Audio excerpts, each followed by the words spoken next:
Bonjour à tous. Le second cours que je suis en charge de vous faire, c'est les péricardites. La péricardite, c'est l'inflammation aiguë ou l'inflammation tout simplement du péricarde. Le péricarde étant cette enveloppe qui entoure le cœur et qui est composée de deux tuniques, une viscérale, séreuse, l'autre pariétale, fibreuse, et entre les deux, existe une cavité qui est en principe virtuelle, qui peut contenir quelques millilitres de liquide. Ce péricarde peut être le siège de plusieurs pathologies. L'inflammation, qu'elle soit aiguë, sèche au début, avec épanchement, et qui peut guérir avec une cicatrice vicieuse, nous donnant à la langue des perturbations hémodynamiques et donc un tableau de constriction péricardique. Ce péricarde peut être également le siège d'autres pathologies non inflammatoires. C'est l'épanchement transsudatif de l'insuffisance cardiaque, c'est les tumeurs, c'est l'hémopéricarde traumatique, les tumeurs, les kystes congénitaux, mais qui ne seront pas traités ici. Donc, nous allons nous contenter de parler des péricardites et pour commencer, la péricardite aiguë, qui est l'inflammation aiguë du péricarde. Pour ce qui est du diagnostic, nous allons décrire le tableau typique de la péricardite aiguë virale, où le patient va nous rapporter un contexte particulier qui est celui d'une grippe ou d'un syndrome grippal qui ont précédé. Ce syndrome grippal peut dater de quelques jours jusqu'à 2 semaines. Le patient consulte pour une douleur qui est assez caractéristique, qui est une douleur infarctoïde, donc une constriction thoracique rétrosternale et qui peut irradier vers la mâchoire ou le bras. Ça mime la douleur de l'infarctus avec deux caractéristiques qui sont différentes. La première caractéristique importante est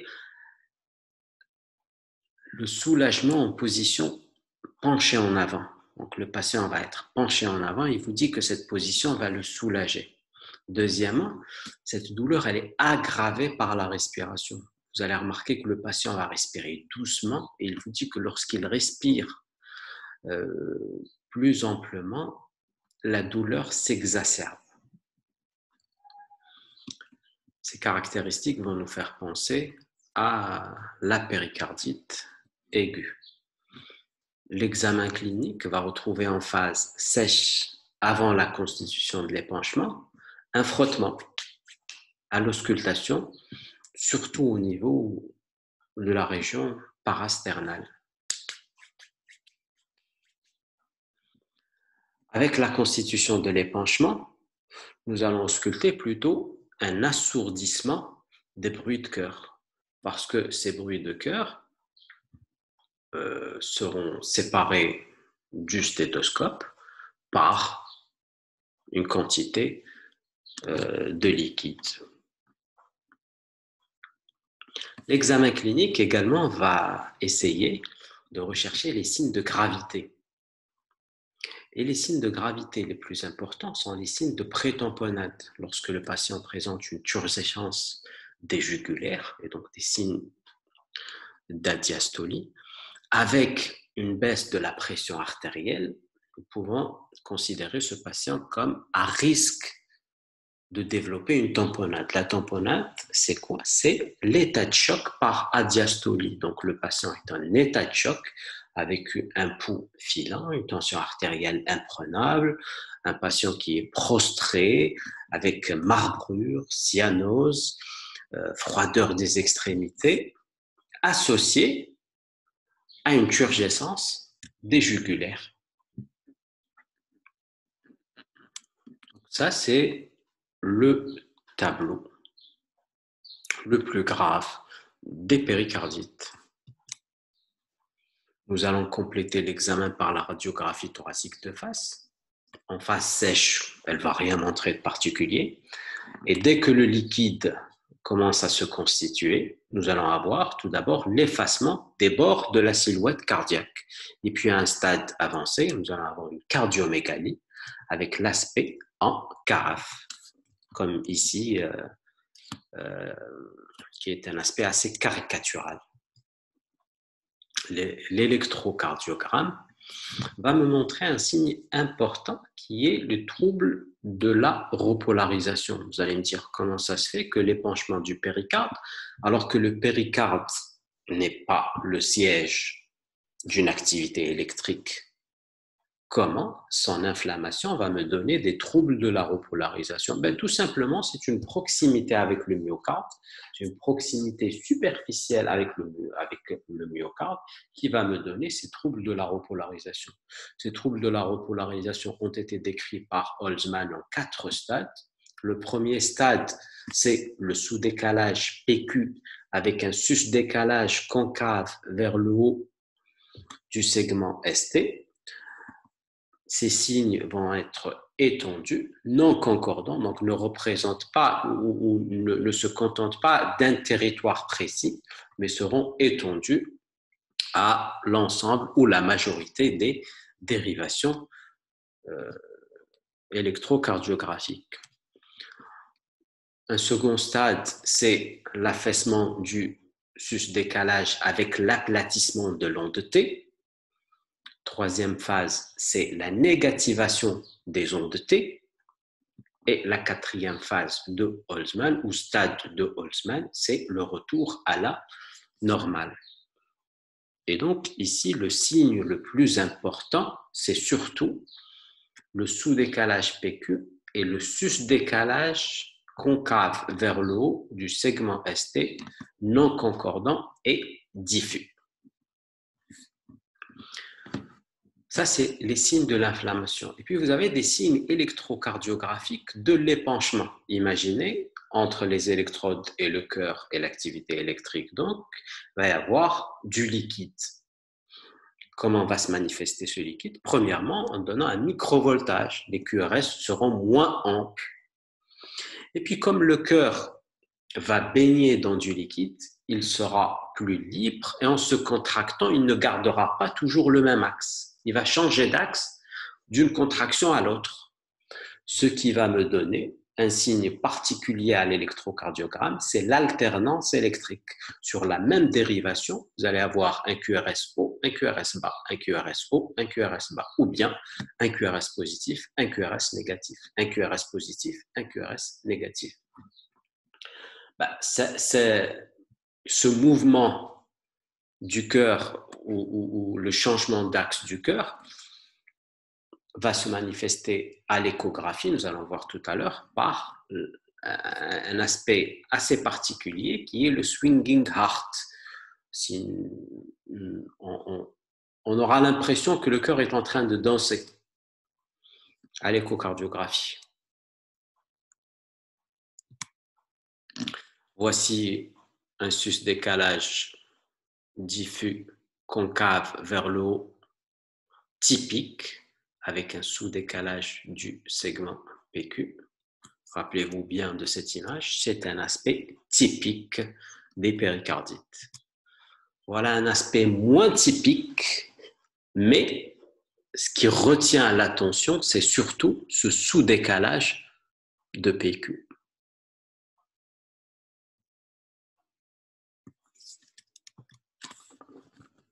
L'échocardiographie va révéler l'épanchement péricardique avec l'image de décollement des deux feuillets séparés par un espace vide d'écho.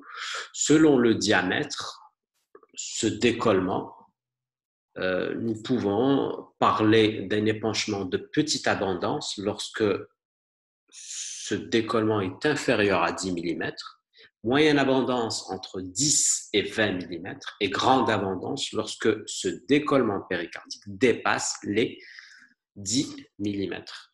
L'échocardiographie va me montrer également, je vous ai parlé du signe du swinging heart lorsque l'épanchement est de grande abondance, mais surtout ce qui va essayer de rechercher, c'est les signes de prétamponnade.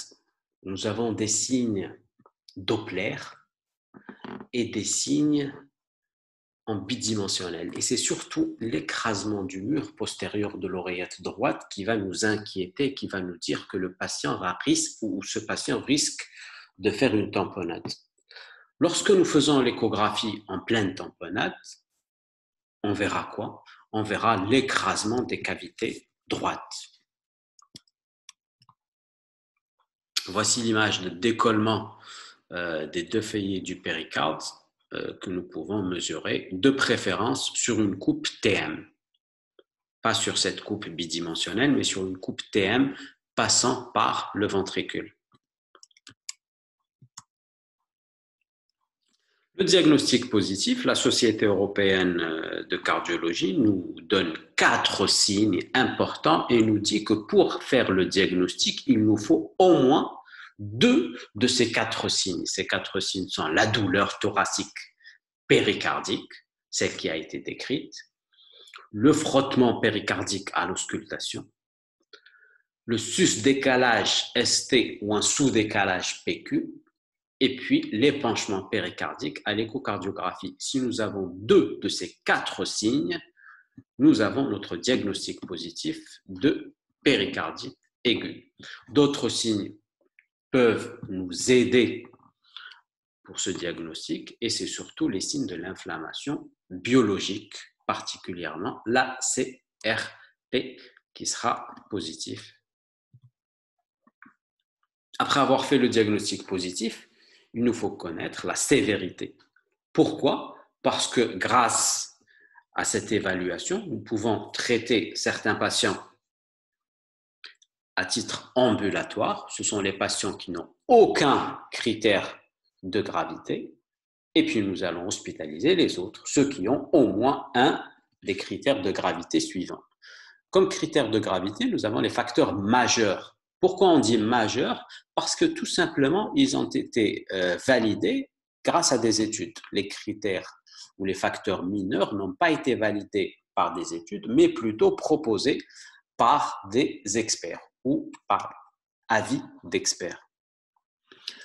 Donc, comme facteur majeur, vous avez la fièvre supérieure à 38, un début subaigu, un épanchement de grande abondance, une tamponnade ou la résistance après une semaine de traitement anti-inflammatoire. Donc, si le patient n'a aucun des critères, nous allons le traiter par des anti-inflammatoires en ambulatoire. Si au bout d'une semaine, il n'y a pas d'amélioration, c'est un critère de sévérité et il faut hospitaliser le patient. Comme facteur mineur, vous avez la myocardopéricardite. C'est associé à cette péricardite une atteinte myocardique qui va se manifester comment? Qui va se manifester par l'élévation des troponines. Quelle est la différence entre la myocardopéricardite, qui est l'atteinte du myocarde périphérique à la péricardite, et la péricardomyocardite, qui est l'atteinte du péricarde satellite à la myocardite? Tout simplement, nous parlerons de myocardite en premier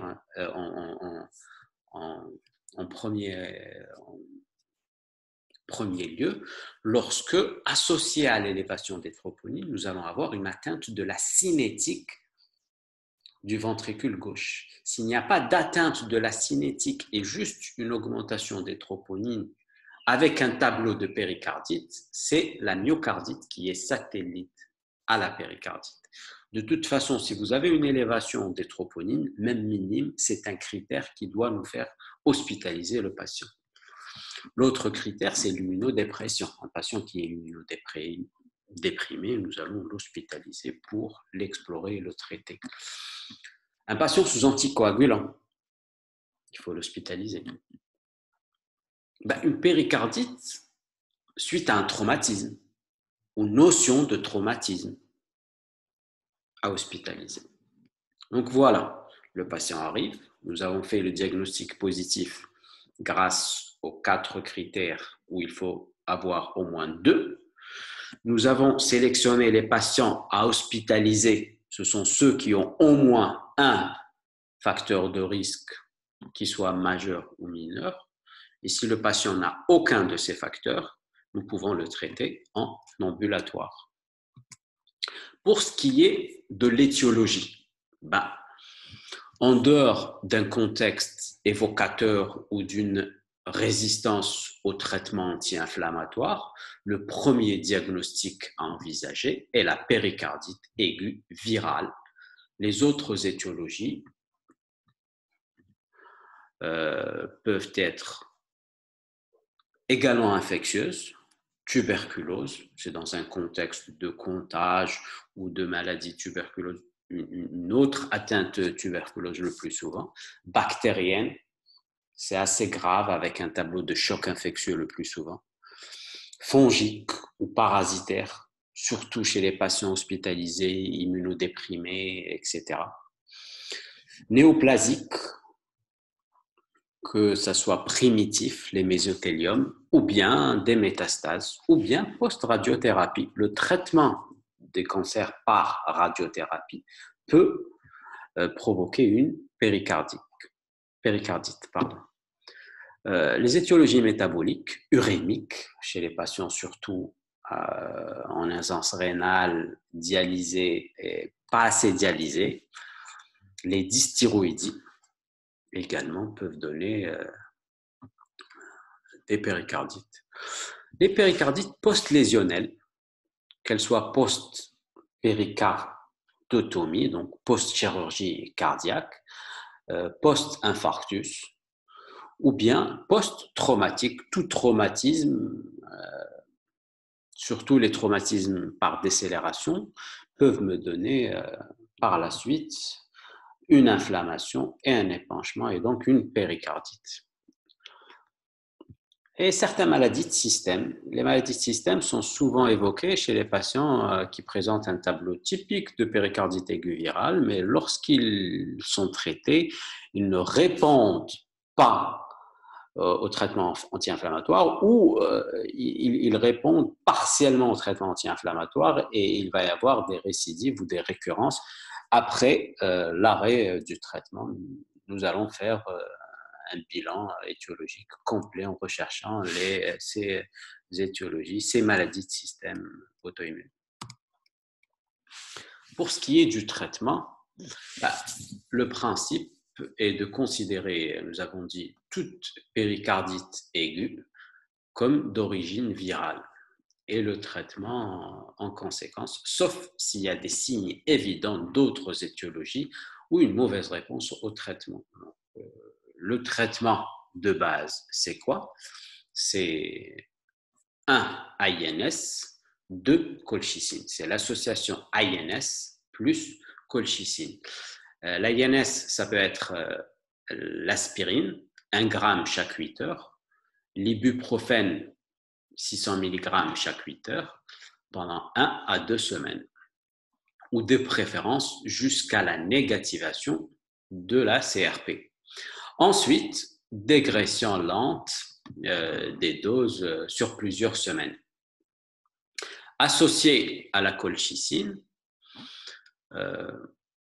avec la dose de 0,5 mg par jour pendant 3 mois, quand le patient pèse moins de 70 kg, et lorsque le patient pèse plus de 70 kg, c'est 0,5 mg 2 fois par jour pendant 3 mois. Il est à noter que durant ce traitement, toute activité sportive est proscrite. Il y a un risque important de complications lorsque nous avons une activité sportive durant la phase inflammatoire. Comme évolution et complications, nous pouvons avoir le cas le plus simple, c'est la péricardite aiguë qui répond bien au traitement avec disparition rapide des symptômes régression de l'épanchement, négativation de la CRP, il est important de procéder à une dégression lente des AINS sur plusieurs semaines avant l'arrêt complet. Vous pouvez avoir la complication la plus redoutée, c'est la tamponnade. La tamponnade se voit souvent lorsqu'il y a une constitution rapide du liquide, empêchant ce péricarde de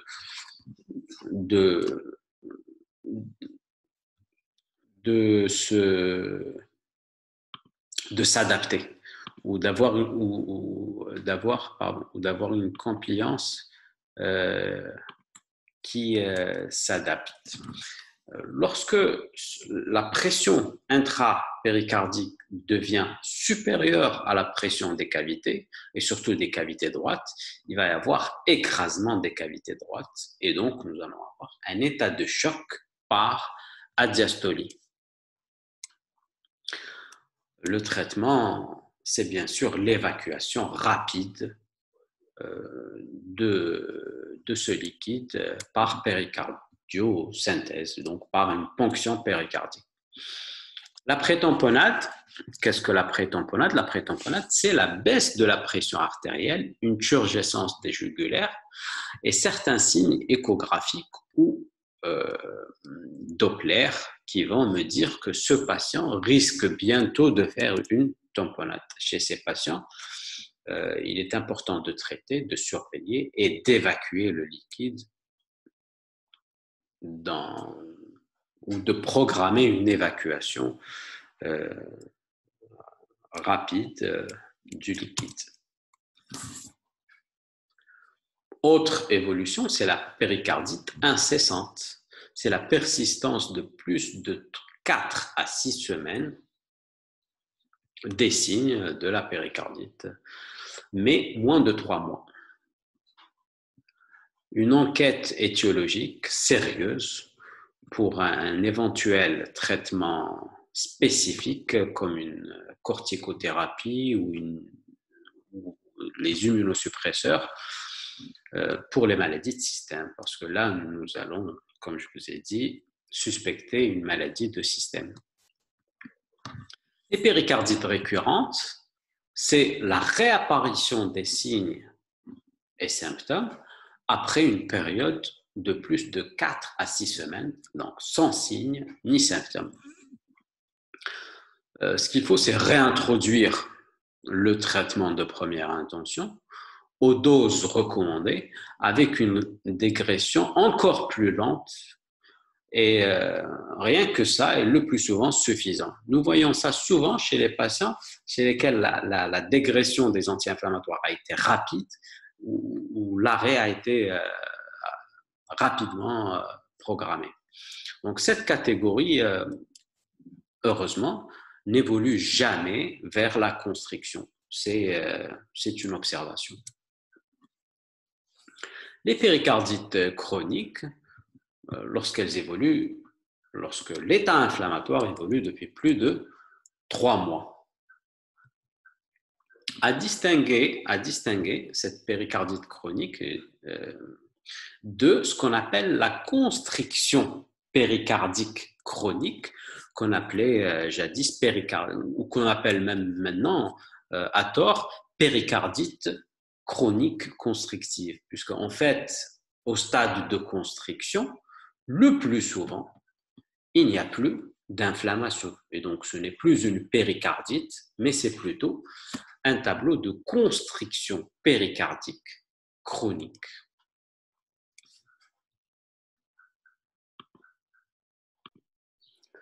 Cette constriction, c'est une cicatrisation vicieuse des péricardites qui vont modifier l'élasticité du péricarde et qui va se transformer en un sac fibreux ou calcaire inextensible et qui va gêner ou empêcher le remplissage normal des cavités cardiaque et donc une adiastolie. Pour le diagnostic, le contexte, parfois dans les suites d'une péricardite, donc parfois nous avons une histoire de péricardite, parfois il n'y a aucune histoire et c'est une découverte fortuite lorsque la péricardite est passée inaperçue. Comme signe fonctionnel, nous avons le plus souvent une dyspnée, surtout une dyspnée à l'effort, et une hépatalgie d'effort que nous voyons parfois. Ça signe l'insuffisance, ce sont les signes fonctionnels de l'insuffisance cardiaque droite. Comme signe physique, nous avons un signe important qui va attirer notre attention, qui est le signe de Kussmaul. C'est la turgescence paradoxale, inspiratoire des jugulaires.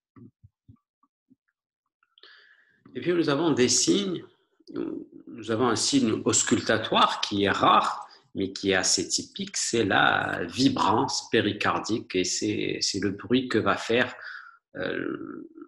en diastole les cavités en essayant de se remplir et en se trouvant rapidement limité par ce sac inextensible, ce sac péricardique inextensible. Et puis, on peut avoir à la longue, lorsque l'évolution traîne, un tableau typique de pic, celui qui a été décrit par Pic, et donc associé à un état de cachexie et d'altération d'état général, des signes caricaturaux d'insuffisance cardiaque droite avec une hépatomégalie importante, une turgescence des jugulaires, un reflux hépatojugulaire, une ascite importante, des œdèmes des membres inférieurs. L'électrocardiogramme, il n'y a pas de signe spécifique. Souvent, nous avons une hypertrophie biauriculaire puisque les ventricules gênés, les oreillettes vont recevoir la pression et vont se dilater. Une fibrillation, les oreillettes se dilatant, vont aboutir à la longue à une fibrillation auriculaire. Puis nous pouvons avoir également un bas voltage sur les QRS. Sur la radiographie thoracique de face et de profil, parfois il n'y a rien. Parfois nous pouvons voir des calcifications du péricarde.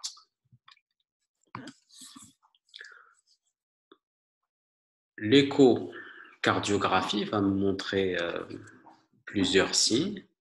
L'épaississement et les calcifications du péricarde, des ventricules de petite taille avec une dilatation des oreillettes, une cinétique septale particulière, c'est ce qu'on appelle le septal bunch ou, si vous voulez, le ressaut septal, qui est ce ressaut en proto-diastole du septum interventriculaire qui va basculer en postérieur. Donc, c'est comme si que le ventricule droit pousse en protodiastole sur le ventricule gauche. Et puis, nous avons des flux Doppler de remplissage spécifiques de la constriction. Nous avons sur le flux mitral, E sur A va être supérieur à 2, donc l'onde E va être très importante, avec ce qu'on appelle une trive, donc un temps de relaxation qui est très court, et puis l'onde A qui va être petite. Nous avons également une baisse de E mitral en inspiration et une augmentation de l'onde E tricuspide, et tout ça est dû à ce qu'on appelle une interdépendance ventriculaire. Lorsque nous prenons une grande inspiration, la pression intrathoracique va baisser. À l'état normal, le remplissage, donc la pression au niveau de l'oreillette baisse. Lorsque nous avons une constriction péricardique, cette baisse de la pression au niveau du thorax et donc des veines pulmonaires ne sera pas transmise à l'oreillette. Et donc, il va y avoir, les oreillettes seront moins remplies, le ventricule gauche sera moins rempli. Et comme il y a une interdépendance entre le ventricule gauche et le ventricule droit aura plus la possibilité de s'expandre vers le ventricule gauche, et ce qui fait que le remplissage du ventricule droit grâce au flux tricuspide va être augmenté en inspiration.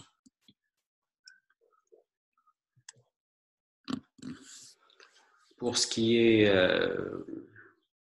du scanner ou de l'IRM, ils permettent une approche anatomique avec visualisation de l'épaississement, le remaniement et les calcifications du péricarde pour ce qui est du scanner, puisque l'IRM ne voit pas les calcifications. Mais la constriction est un phénomène qui n'est pas anatomique. La constriction est un phénomène qui est hémodynamique. Et donc, nous pouvons avoir toutes les calcifications et tout l'épaississement du monde. Si nous n'avons pas un retentissement hémodynamique, nous ne sommes pas sur une constriction.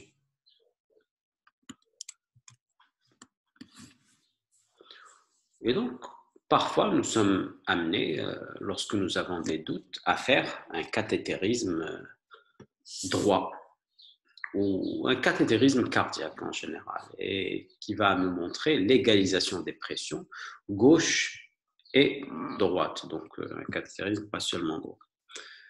Et puis un aspect typique, surtout au niveau du ventricule droit, c'est l'aspect de dip plateau avec de la courbe ventriculaire. Donc c'est cet aspect que nous voyons ici en racine carrée. Alors qu'à l'état normal, en diastole, il va y avoir une augmentation douce de la pression intraventriculaire jusqu'au moment de la systole. Par contre, dans la péricardite constrictive, nous allons avoir une augmentation assez abrupte de la pression, puisque rapidement, le ventricule ne pouvant pas contenir le liquide va augmenter rapidement de pression jusqu'à un dip. Ensuite, nous avons le plateau de la pression sur la méso et la télédiastole.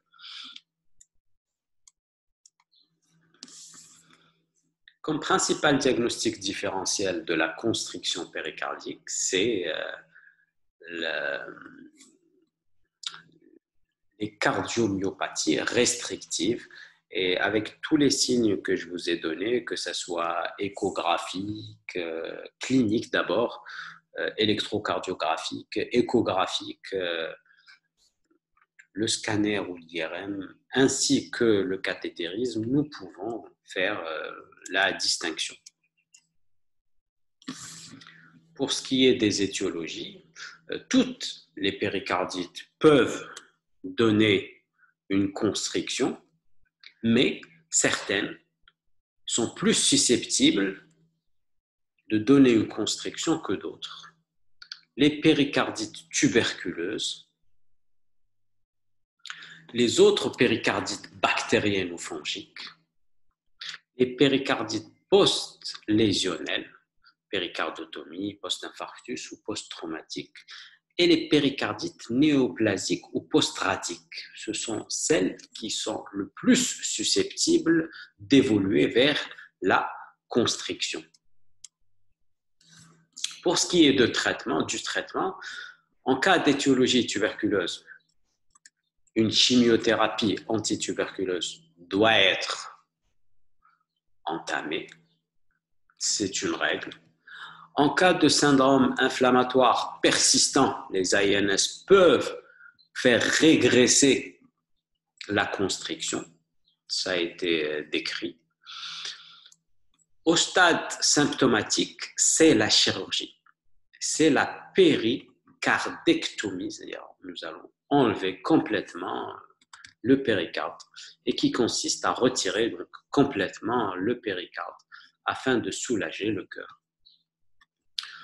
Le traitement déplétif de l'insuffisance cardiaque droite n'est qu'un appoint à la chirurgie ou bien en cas de contre-indication à cette chirurgie dans les cas assez dépassés.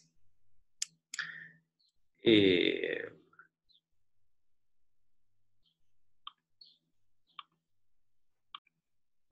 voilà, nous avons fini le cours. J'espère que c'était intéressant et je reste à votre disposition. Vous pouvez m'envoyer vos questions, je répondrai volontiers. Et pour finir, je vous dis